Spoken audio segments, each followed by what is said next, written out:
Welcome, everybody. Glad to see you all here today. So, let's get started talking about iPhone gestures part 2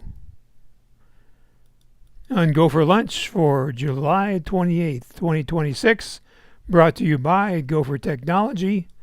I am Roger Harmon, your host, and we're here to make your technology work for you. It's World Nature Conservation Day. So try your best to reduce, reuse, recycle, restore, and replenish on World Nature Conservation Day 2026. Well, last week I discovered that I didn't show you the pictures as I was describing them from Bob and my trip to Hannibal, Missouri. So I'm sure you missed those, so I'm going to show them to you now, starting with Mark Twain's Lighthouse, that is, Mark Twain's riverboat, and a very interesting decal on the local Hannibal Police Department vehicle. So, funny story, Bob and I were pulling out as the police officer was walking up on the other side of her car, and Bob yelled out the window, "Shouldn't you be wearing an eye patch?" And she walked towards us, put her left hand over her eye, and said, "Arg." Well, I thought I should recreate that moment in history.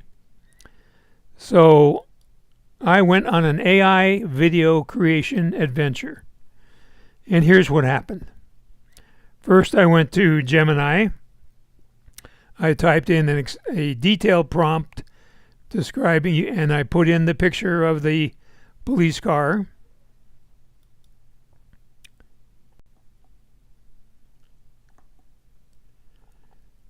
And so here's what happened.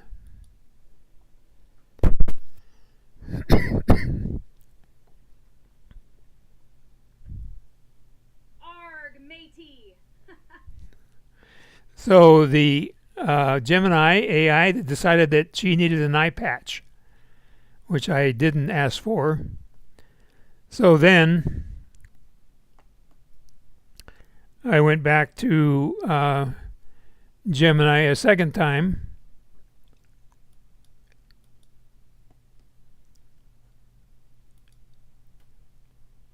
and this is what I got.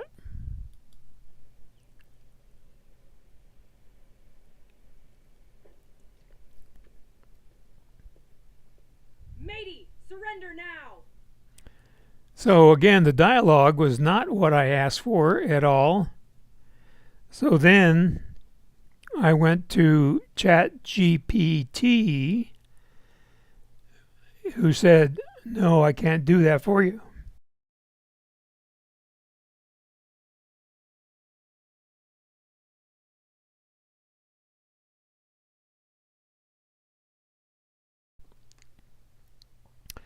I get all choked up just thinking about it.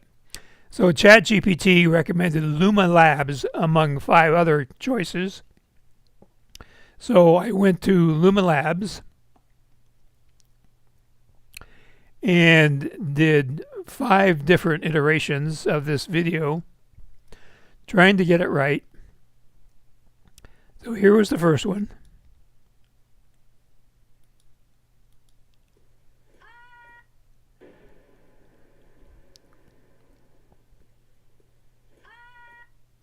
Not great. Here's the second one.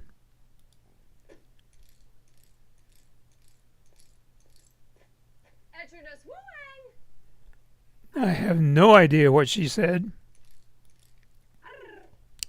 So I went into the third one.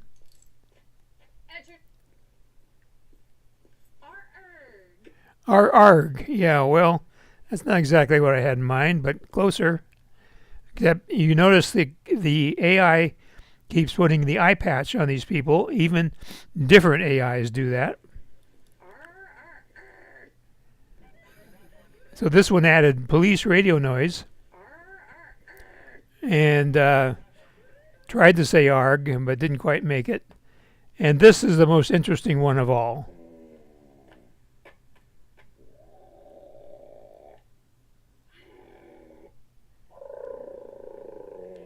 So I don't know, that kind of sounds like a police dog maybe.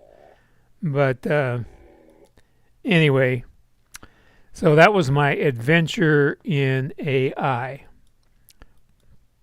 So Bob and I explored the Mark Twain Cave, which was very interesting. We had a guided tour, and we were the only people on the tour, so that made it nice. And then finally, we ended up in the Macstock. So there were 110 people roughly there, and this was a group photo. Not everybody is in the picture, but most of us were there in this picture, so we had a great time at Macstock. So that's a makeup for last week and not getting the right pictures on the screen at the right time. So let's see what you're saying here in the comments here. Let's see what we can have here.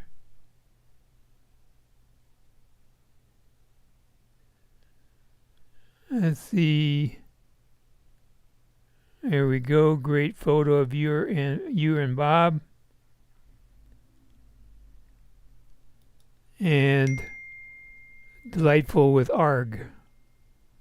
Okay, great. So, iPhone gestures part 2. So we did part 1 last week, obviously.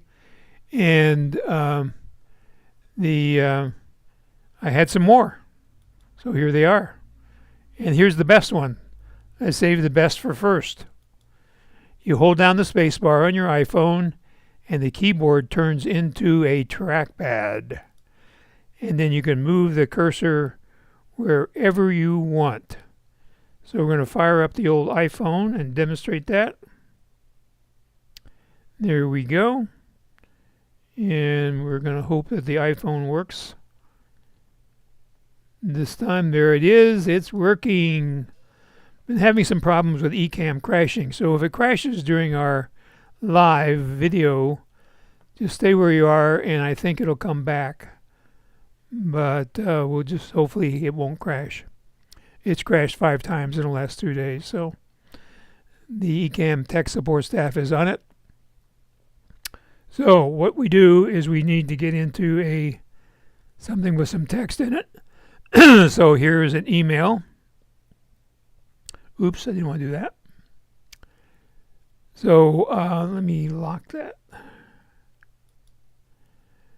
Okay, so here's an email.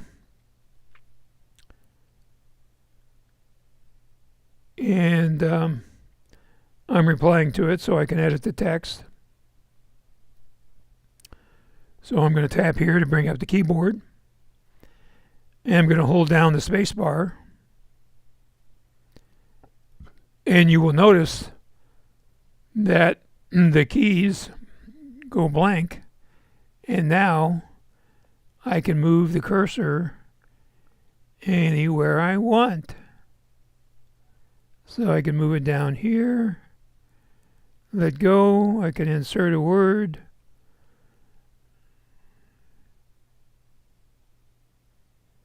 There's a word.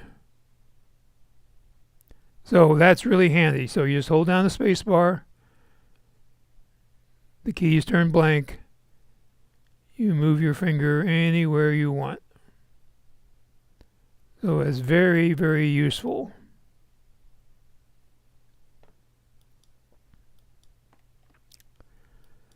So the next thing you can do, kind of a modification of that one, is you hold down the shift key with one hand. Then you slide the spacebar trackpad with the other. And then you can select text with precision without ever leaving the keyboard. So let's see how that works. So I'm going to hold down the shift key here with my left finger and hold down the trackpad with my right finger. And so you see, now I can get really precise. So I can move this all the way over here. When you release it, you have to hold. Okay, so now you have to hit the shift key again, space bar again. There you see it. There's just one character wide, but I can move it. I can go up, I can go down. So that's another way to get your cursor where you want it to be on your iPhone. So a long press on any word selects it, and then you can use the handle, which are the blue dots, to expand the selection. So let's see how that works. So we're going to move back here. So I'm going to go down here to the text. Let's get down here. So I'm going to long press on deeply. So you can see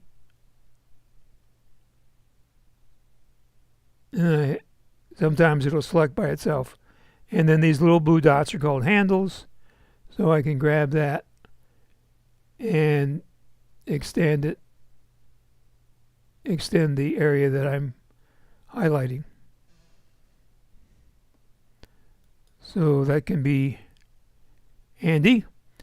Another gesture is to swipe slowly from the top left corner of your screen.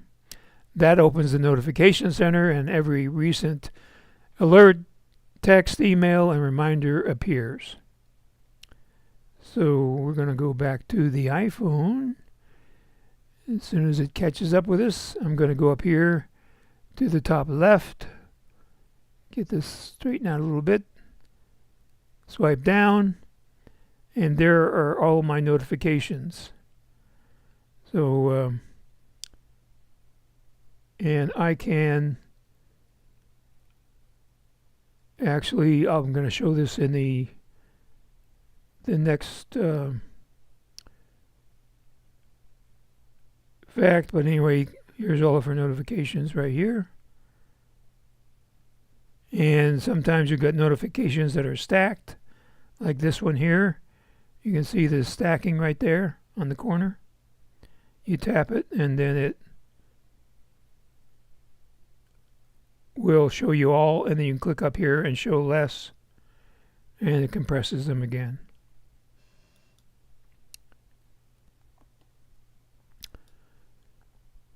So you can also press and hold on any messaging notification, and you can reply right inside the notification center. So you never even have to open up the app. So if we go back here and we go to an email, let's find an email here somewhere. There's an email.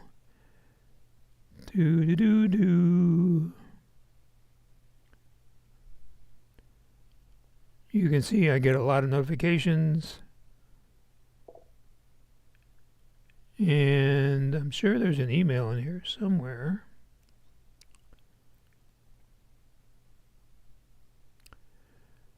Please stand by. Oh, good. Okay, I know there's one at the top. So we're going to hit the time, which will bring us all the way up to the top. And here's an email. I can just hold it right there, and it will open. Actually, I guess that's a text message. And then I can reply to it right there using my suggested reply. Hit the up arrow, and now it's taken care of, and I didn't even have to open messages. So that's very handy. So you can also swipe on a notification from the right to the left to dismiss it instantly. And then you can swipe on a notification partway to reveal options. And from there you can silence an app for an hour, a day, or turn it off completely. And so let's go see how that works.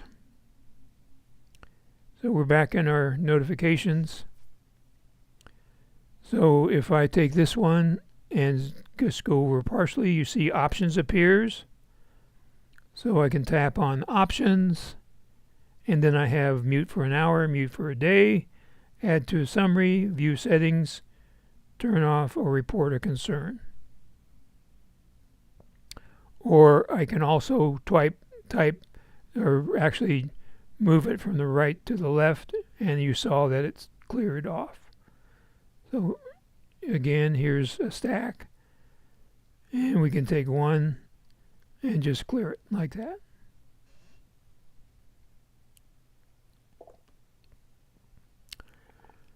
Okay, so when you swipe slowly down from the top right corner, you get the control center.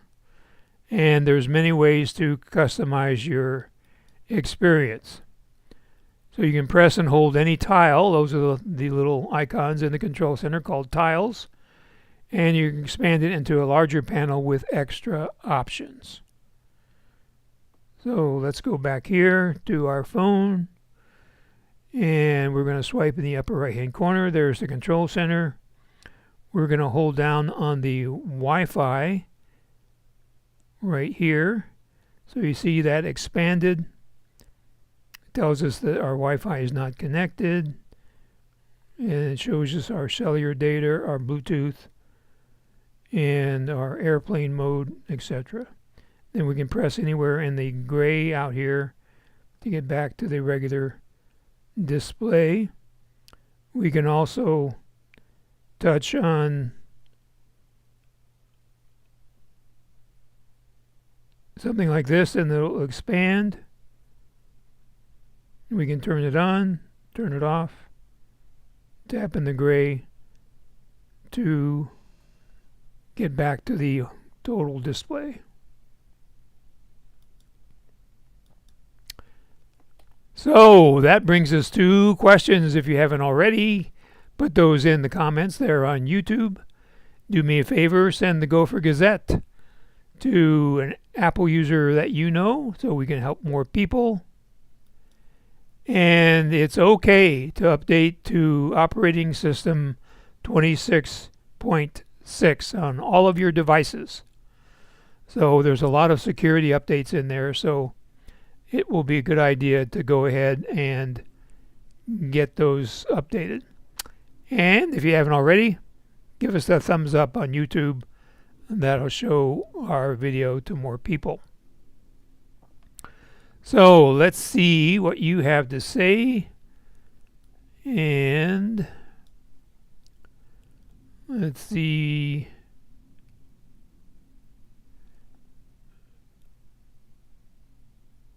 Okay. Chris says, that's nice with the shift key down using the trackpad. Right. I actually didn't know that one until I did the research for this. And Chris says the double tap works better for word select than my wobbly fingers. Right on. And thanks. You know, Bob and I actually follow Route 66 on our way to Macstock.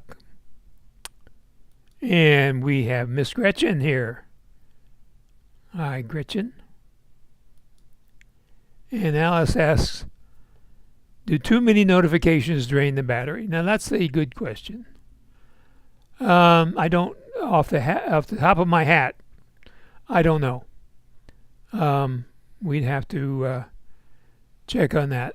I've never heard that said, that too many notifications would drain the battery, but it is, you know, doing something there in the background, so it's possible. Also, is anybody's iPhone getting much hotter than normal? So, I have read on the internet that people are complaining about their iPhones getting hotter. And the reason that you want to go to operating system 26.6 is to update the Spotlight. So Spotlight indexes everything on your device, be it your Mac or your iPhone. And in that process, on the iPhone at least, it does get hotter. So if you've recently updated, even if it's been a week, because some people are saying that it took a week for their indexing to complete when they went to a new version of the operating system. So 26.6 is trying to get some of that out of the way so it doesn't have such a load on operating system 27 coming in September, we hope. So that could be the reason that it is getting hotter. If it doesn't go away after you've updated after a week, then we'd have to look into it. Let me know and we can look into it and see if there's some other problems. So thank you very much for joining us. And if you have any questions in the meantime, you can call us or write to us. And that information is coming up next. And Chris says that your processes will go much faster if you plug your device in. So good tip there. And Stanley says,